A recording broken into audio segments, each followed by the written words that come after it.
Good afternoon, and I thought I'd do a few tips on integrated dishwashers today.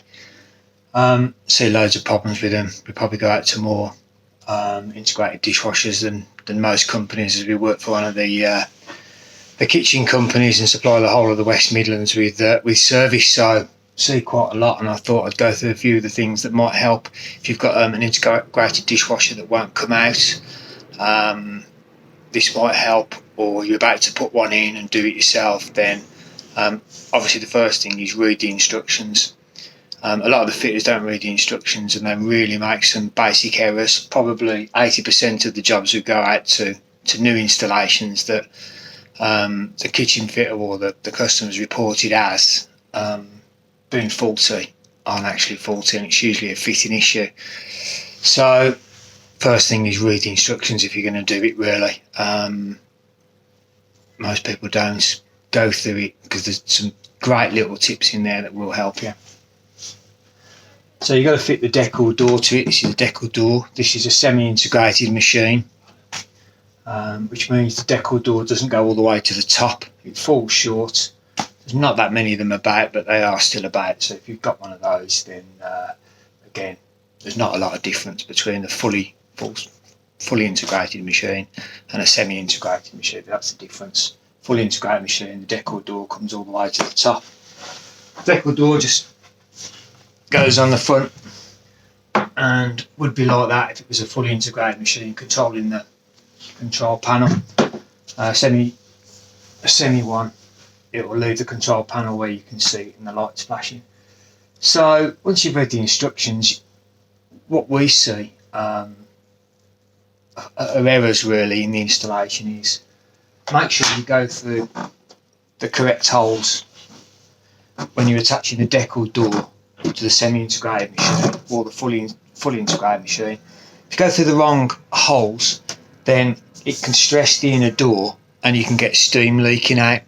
So on these machines, it's usually two, which are about a fifth of the way down, and another two, which are 4/5 of the way down. So 4 screws, make sure you put the 4 screws and make sure they're going into the wrong place. If they start to go through the wrong places towards the top by the fascia, then it can interfere with the fascia. You can stress the inner door. This is the inner door here, and it can cause leaks. So make sure you go into the right places. If you've got steam leaking out of it, so you finish the end of the wash and you find that all your counter at the top is leaking, just check that the screws are in the right place. If it's not in the right place, it could be that's causing it really. Sometimes the fitters don't use the right screws that come with it, so it stands proud, the door doesn't close properly, and you get steam leaking out the top. Pretty self-explanatory, it's a good thing to check. Again, with machines that have got steam leaking out the top, make sure that the fitter under the counter here, make sure they've fitted a protector for the counter, because if you've got a wooden counter and you open the door halfway through, steam comes out and then it starts to affect the counter and can cause it to warp. So make sure you've got a protector, which is usually like a foil strip, and a lot of fitters just forget to put them or haven't read the instructions and don't put them on there. There are good fitters around, but we only really go out to, obviously the poor fitters. So check that, make sure you've got your strip on it protecting your counter. Make sure you've got all your screws in the right place when you fit the decal door. When it comes to putting them in, and you're going to fit the decal door on last, I would suggest, once the machine's in place. Don't use your knee to force it in there. If you start using the knee in the centre, it will affect possibly the inner door, again causing leaks. It should slide in there nicely. If you're finding that you're having to really push it in there, it can distort the machine, and the machine cannot be sitting square and can be pulled over. Again, that will cause a leak out of the sides and you'll get steam leaking out the top of it. So just make sure your machine is nice and square from back to front and left to right, and you do that by adjusting the legs. The 2 legs usually on the front are adjustable by the hand. And then usually you've either got two screws on the left and the right that adjust the back legs, or you've got one screw in the middle, which can be like a nut fixing, that adjusts a middle leg, and that adjusts the back legs basically. So read the instructions, it should tell you, but make sure you're getting the machine nice and square, because it can cause problems if it's not square, it's not seated properly, you're trying to force it into a place where it's not, just physically won't go. It's just physics. If you're having to bend something across them, you are going to cause problems, and it might not show for 6 months, 9 months, 12 months, but you probably are going to get that. Another thing to do is make sure when you're pushing it in, make sure your pipes aren't kinked. So as you're pushing it in slowly, pull all your pipes through and make sure they're not kinked and they're nice and free, and they're dressed nicely really and out of the way. And if you're getting a kitchen fitter who's coming in to do the job as well, just ask them the questions, how would I isolate this machine should it be faulty? How would I turn the water off? Where's the plug? Really important one. Know where your plug is for your integrated appliance. Is there a spur somewhere that turns it off? Can I get to the plug? Can I unplug it? If there's a problem, how do I unplug it? Because some machines will continue to operate in fault mode, especially if they've got water in the base, and you want to be able to stop that really.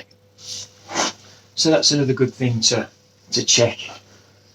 When it comes to getting the machine into place and to actually securing it, most machines have got two screw holes in the left and the right here, where you can put screws in and secure it if you've got wooden cabinets either side.